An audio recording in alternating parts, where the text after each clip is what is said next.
Hey guys, welcome back to the latest part of my A-6E Intruder, the 48 scale kit from HobbyBoss. Now this kit is pretty tough to get together, but in this part we will get that fuselage kind of ready for paint and prime next week. So let's go ahead and get started.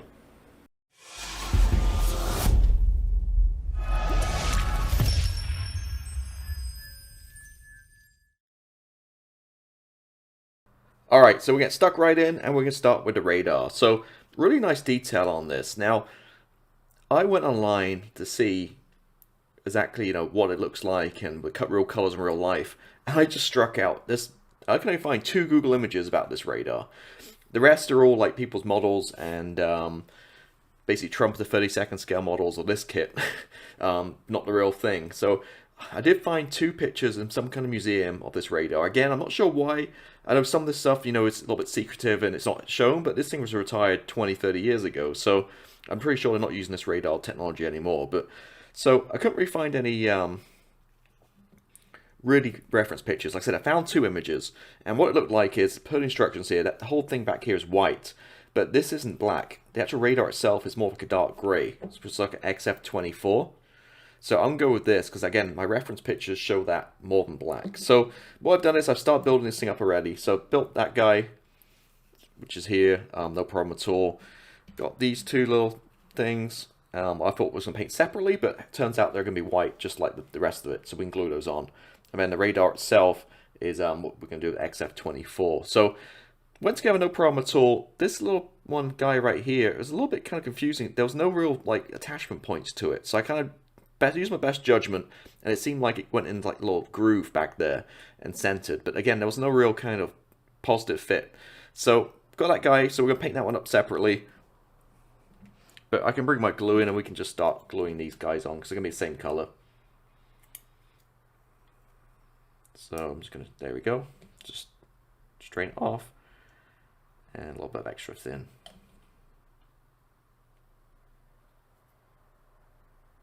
And same with the other side.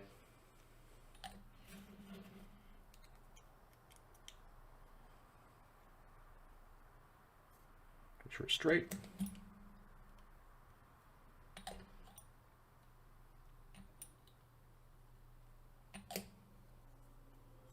And there we go. So I can get these primed up first with my usual Mr. Service of 1500 black. So everything's going to be painted up black first, primed. Then we'll come back and we'll paint this. This will be white. And then this guy again will be the XF24 grey. So I'll get those painted up and then we'll come back and add a little wash to pick out the details. And then we should be good to go.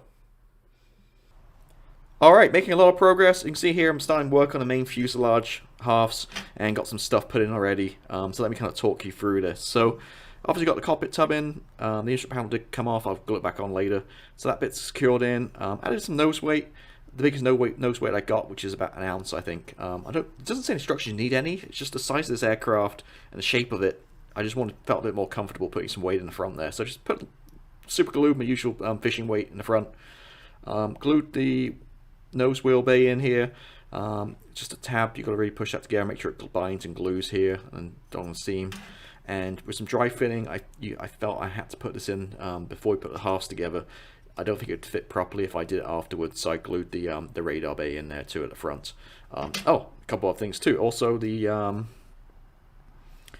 rest of the hook here, that assembly's glued in, and I've got off camera, I've got the rudder, which just sits in there too. So now we're kind of ready to go. What's going to happen is I'm going to put the rudder in and basically just sandwich these 2 halves together and glue them in. Then once that's done, I've got the front secured. There's not much of a positive fit here. That's a problem, but we can get this one secured in, hopefully, and then we can put the instrument panel back on and stuff. And we're starting to make a lot of shape. We built the wings already, as you know, and it's really just slotting together the parts and getting this thing built. So gives you an idea of the size here. So cool, yeah. So let me go off camera, get these 2 halves glued together, and I'll be right back. Alright, so you see, made a lot of progress, a lot of work getting this guy together. Now, what I'll say is, it is very complex and challenging to get together. Now, this reminds me of my HE-111. It's not like you got 2 fuselage halves up or lower or side, slapped together. There's all kinds of different shapes going on here, and parts and panels you have to glue in, all kinds of stuff. I mean, it goes together not that easily. Now that being said, with a little bit of care and stuff, I think I kind of got it together reasonably well. Now that being said, really got to pay attention to make sure everything's fitting perfectly with no gaps around, especially around the front here. The radar, which you don't see now because I've glued the nose on, the part was a fraction of a millimeter out, and it just knocked the whole front end off. It just didn't quite fit right. So another thing was, I found out this guy, that the glare shield thing, shroud for the instrument here, should go underneath this. Sat glued down underneath, no problem at all. And yeah, ready for the windscreen, which again, if I didn't fix that little problem down here, none of this would have fit. Now this seems to fit okay-ish, like that. I don't know, it's just push it down. I think it's going to fit okay in the end. That's my main concern. The rest of it we can fill and that kind of stuff, but I need this to fit good. Took out a seam line through here. What else? Put this panel in. Didn't add the clear parts because obviously we're going to paint it first. Glued the wings in. The wings that fit actually pretty good. Just kind of pushed in there. A little bit of sprue glue just down this side of the seam. Just tiny little gap. Took out a seam on here. Needs rescribing across the top here. Just the panel lines. Back end's done. Again, needs a little bit of work back here. It's a bit gnarly. And we've got some panels going over here too. Also, the intakes aren't in yet. I painted them separately, and I'm going to slot them in a little bit. But there's still definitely some filling. See, I filled some lines here, just some sanding doing down. Here there's a gap, quite bad down this side, about half a mil. So definitely some sanding and blending needed down this side as well. Sorry, I'm off camera here. So not perfect by any means. It's just very difficult to get this thing together with all these different kind of components, like different panels and bits going in. It's a very complex shape. But yeah, I think I want to take care of this down here, get the intakes in, get these parts on the bottom here, and I think we're going to look pretty good in the end. But again, my main concern is this fitting at the front here, so that windscreen fits in. So there's not much we can do with the clear part in terms of shaping it. So I want that to fit nicely, which I think hopefully it will do. And the rest should, we can take care of, no problem at all. So that's where we're at. Looking good. Again, really kind of complex to work with, but just a lot of time and effort. We're getting there. I must admit, I almost put it back in the box and went to work on different projects. It got to that stage, but came back last night. I managed to get some of this put together okay, and now feeling a little bit better about it. Yeah, so let me go ahead and carry on working through this, and getting some more of these smaller parts on, taking care of some of these seams and stuff, and I'll be right back.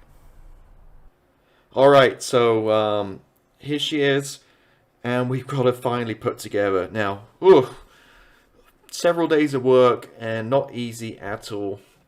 This thing has so many different shapes and panels and stuff. To get it buttoned up and put together was a real ball ache. Now, I realized I made a mistake. Somewhere in the instructions I missed the internal framing for the canopy here at the back. So that's all glued in place. There's nothing I can do about it now. So I'm missing the framing and the mirrors and stuff from inside the canopy. But hey ho, it is what it is. By the time you spray over it all and stuff, you may not notice.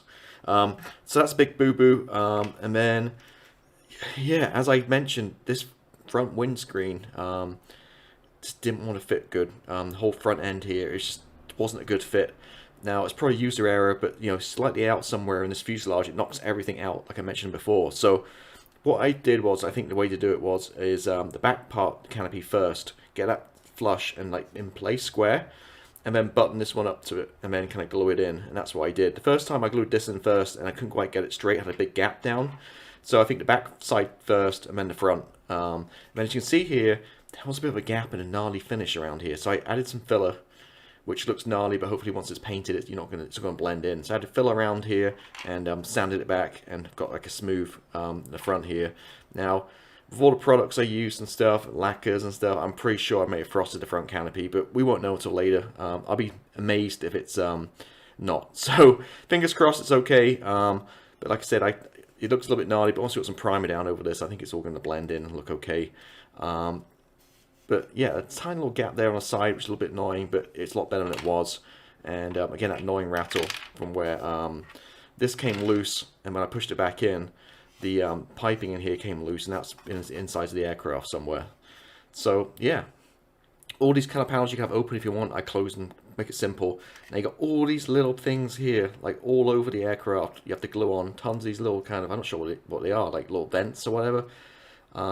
There were 3 little pieces of photo etch on the bottom here, but they're teeny tiny. And I was like, you know what? This is such a hard jet to get together. I'm not going to waste my time. You're not going to see it under there. And it's, again, tiny pieces of photo etch. Did glue a little bit of photo etch on the front here. Not sure if that's exactly the right spot or not, but hey ho. Again, that annoying rattle from the exhaust inside. So yeah, there we go. So I got it together. A little bit sanding here and there. And there's again so many different parts. And this is a separate panel. This is separate. That's separate. The intakes are separate. This is separate back here. Just a really complex shape, but I think we got it together. I'm just bummed that we got the missed out all the framing and stuff and all the detail inside the canopy. I'm not sure how I missed that. It was according to the instructions. I just missed it completely in my haste. That's on me. That one is. But anyway. So yeah, here we are. So we got it together. We got all blended, a lot of sanding and stuff.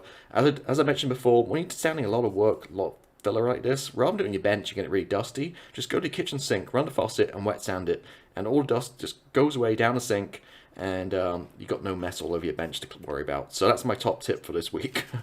But yeah, I did work on a different project, had some primer in, so I just shot the seams and stuff, and a little filler needed here and there, but sanded it back, and it's looking good now.